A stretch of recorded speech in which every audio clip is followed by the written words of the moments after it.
Success in every business comes about by getting things done. That's why the motto for our magazine is good ideas plus actions equal massive profits. The key is getting things done. The key to getting things done is doing the right things too. All right, and that's designed by setting goals.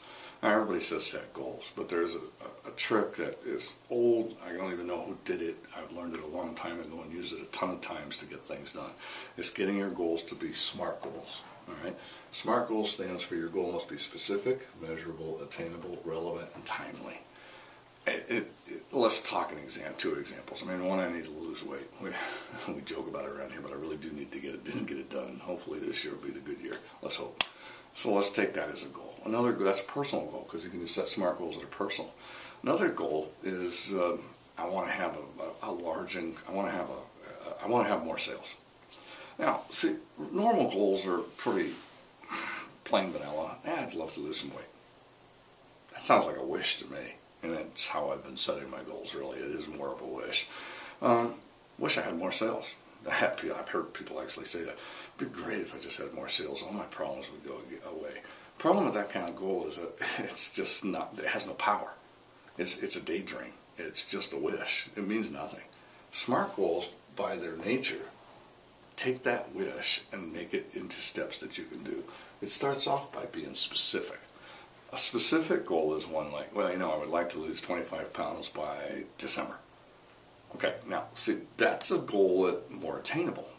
It's the end of February, I have 10 months, I want to do it by Christmas, so let's say 9 months. See, now I can break that into smaller parts because it's more specific.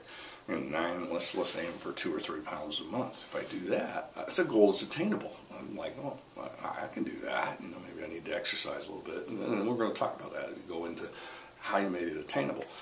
Another thing on a business side is, well, I want to increase sales by, let's say, 20% in the next year. Right. Now I've set a target. See, that's the main thing. I have to say, by being specific, I'm setting a target. And I'm saying, I want to increase by 20%. So now I can say, look, if I'm doing $100,000 in sales, that's $20,000.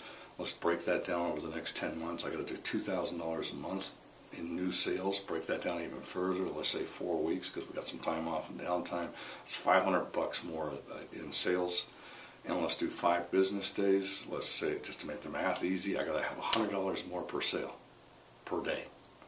All right, that sounds a lot better than just a wish, doesn't it? Which leads to the next thing, which I just did, right? It has to be measurable.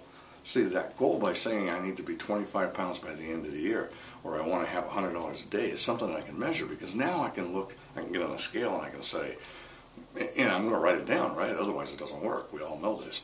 I'm going to write it down, I'm going to look and say, well, I was the same thing that I did last month. I better change something or I'm not going to get there. All right?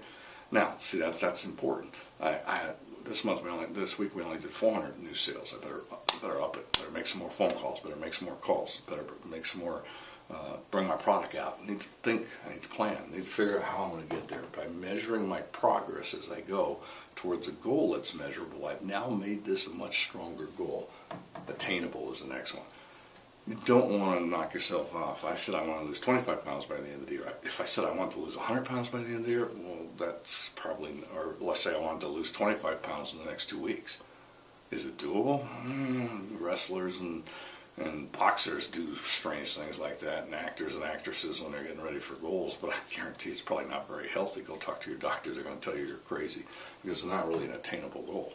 If I'm doing 100,000 in sales and I say I want to have 2 million in sales by the end of the year, is that really attainable? It might be, but it's highly unlikely. Which is another thing I want to bring up. Be careful with your attainable goals, all right? Because don't hold yourself back. I'm saying that's I'm saying both sides of the same coin. Let me give you an example that explains it a little bit better. I was a chief financial officer at a local Coca-Cola bottling company. And we were doing our annual budget, and our sales department came in with this ridiculous 17% increase or something like that. I don't know, something like that. And they'd never done more than a 5 to 10% increase. And the president of the company wanted me to take it, turn them, get them back down to 5 or 10%. And we talked it over, and I said, no, let them, that's their budget they came up with. Let's let them do it, all right? And we sat down and said, let's let them do it. We'll do an internal budget for us using your 5 or 10%, but let's let them see what they do. Well, they had 20% increase in sales in that year. Huge. Nobody had ever done it. All right. Matter of fact, they were the biggest one in 400 bottling companies around the country. In the United States, they had the biggest increase from one year to the next. So these guys really did well, got good bonuses, the whole 9 yards. But if we told them, heck no, there's no way you can't do that, they wouldn't have. But because they set that goal themselves, they worked hard to attain it. There's a lesson there, okay? So it needs to be attainable. Relevant. It has to be relevant, all right? If I want to have an increase in sales, let's say I want to have an increase in profits. I say I want to have an increase in sales, but I'm already like, and I set my goal to see 10 extra suppliers. What's that got to do with being relevant? Excuse me. It's got nothing to do with it. If I say I want to lose 25 pounds by the end of the week, then my goal is going to be to watch 10 more movies a week. How's that relevant to my main specific goal that I set? All right, so my sub-goals are my strategic goal. My individual goals need to be relevant to that strategic goal. They need to be timely, all right? There needs to be a time frame. Yeah, I'd love to lose. I want to lose 25 pounds sometime in my lifetime. I've tried that for the last 10 years. It's not working so well, so we're going to try the one by Christmas. You know, we need to try something different. So you need to put a time frame on it so that you actually have a finish line. Races, think about it as a race.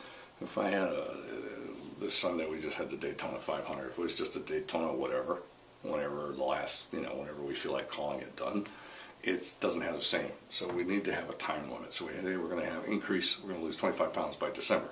We're going to have a 20% increase in this year. Totally different.